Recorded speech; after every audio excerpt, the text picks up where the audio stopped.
Michael Romeo, and I talk about books. That's why my channel's called Michael Romeo Talks Books. And this is just going to be a short one, just a March of the Mammoths update. I mean, many of you know that this reading event is going on. It goes on every year, apparently. Every year that I've been on BookTube, anyway, it has gone on, and it is a challenge to read in the month of March a book that is 800 pages or more. And as I said at the beginning when I said I was going to do this thing, I chose Hurry Sundown, which is a 2-volume book. I took the dust cover off this one because that's the one I'm reading. 2 volumes, 1,135 pages. And I figured in order to get there and finish it actually in the month of March, I would have to read about 36 pages a day, which means I should be about there in volume 2. Not very far into volume 2, but that's about where I should be in volume 2. And where I'm at is I'm there in volume 1. And the reason for this is I had a couple of spillovers from what was the month before this, February, that I wanted to read and finish before I actually started Hurry Sundown. Well, I actually started Hurry Sundown on the first couple of days of March, and then I finished the other 2 books. But the point is, I'm there in volume 1, and I should be there in volume 2. That's a long ways to go. So I don't think I'm going to finish it in the month of March, because I only have, what's today, the 19th? So 29th, I've got like 12 days left in the month of March, and I'm a slow reader. But fortunately, it's a good book. And the reason I'm not so far is because, like I said, I had the spillover of those other 2 books I wanted to finish.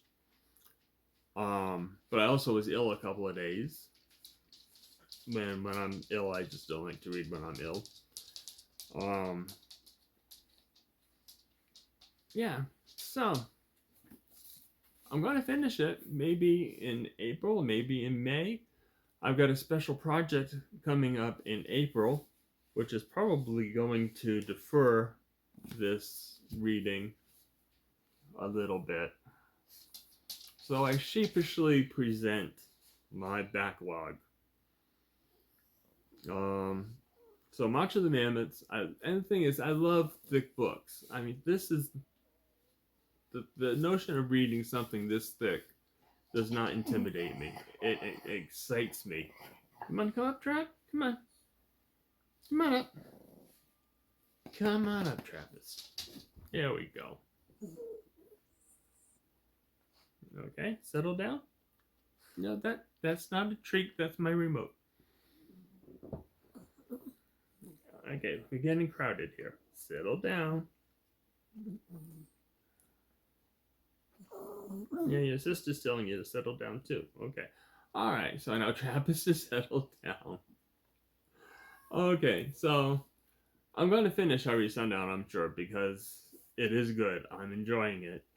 It's got great characters in it. The author, who is actually a husband and wife team, they go by the name K.B. Gilden.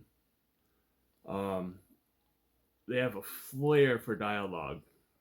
That is just the dialogue feels so real, like you're sitting there in the character's living room listening to this dialogue go on.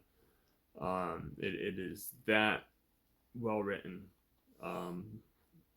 Now it is detailed. The first 92 pages were the first day of the story.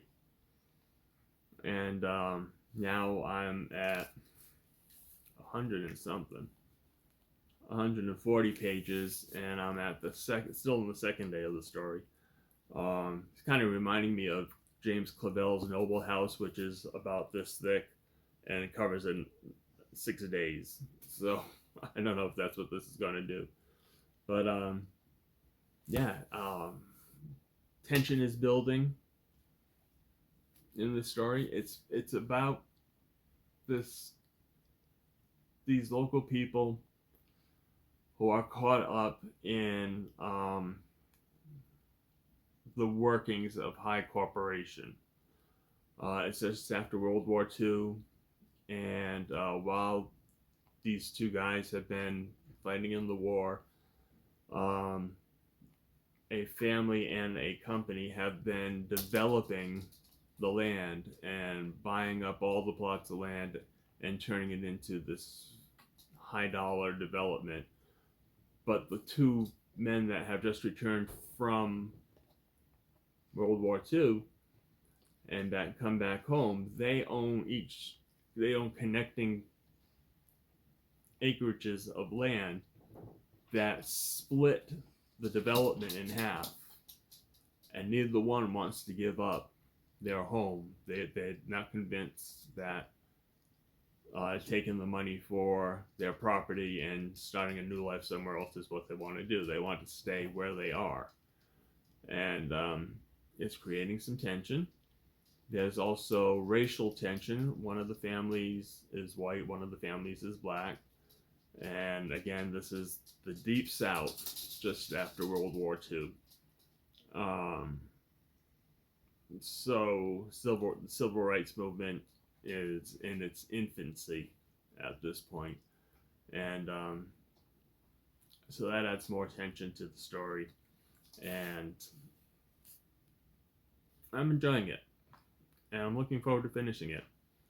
But like I said, I may have to chip away at it after the end of March, because I do have a project I want to start. I'm going to make an announcement about it shortly, as soon as I get a little more details in place.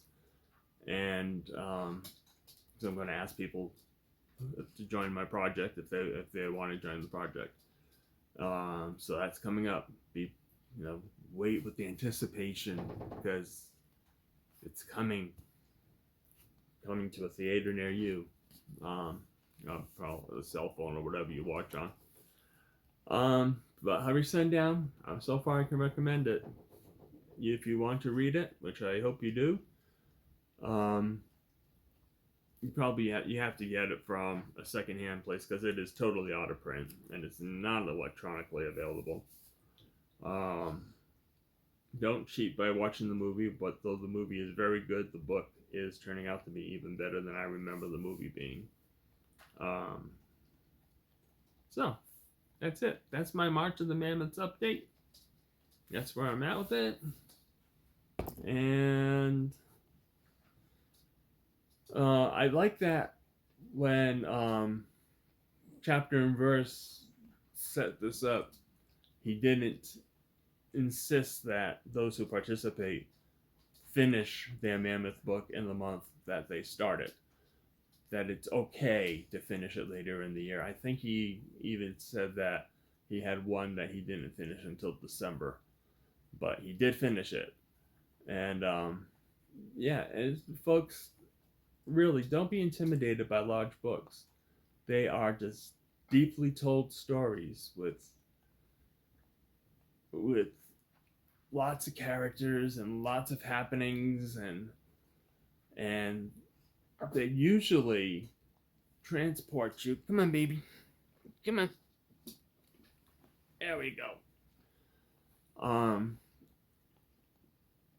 They usually, if it's a well-written one, it'll transport you to another place in time and get you so involved with people and families and events that sometimes, you just, as thick as they are, you don't want them to end, because you become so engaged with everybody and everything in it.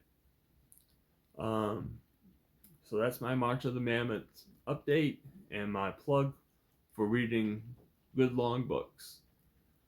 And I just got back home from work and I'm gonna go find some breakfast. So, love y'all. Talk to you again very soon. Watch for my announcement. It's coming up soon. Talk to you later. Bye.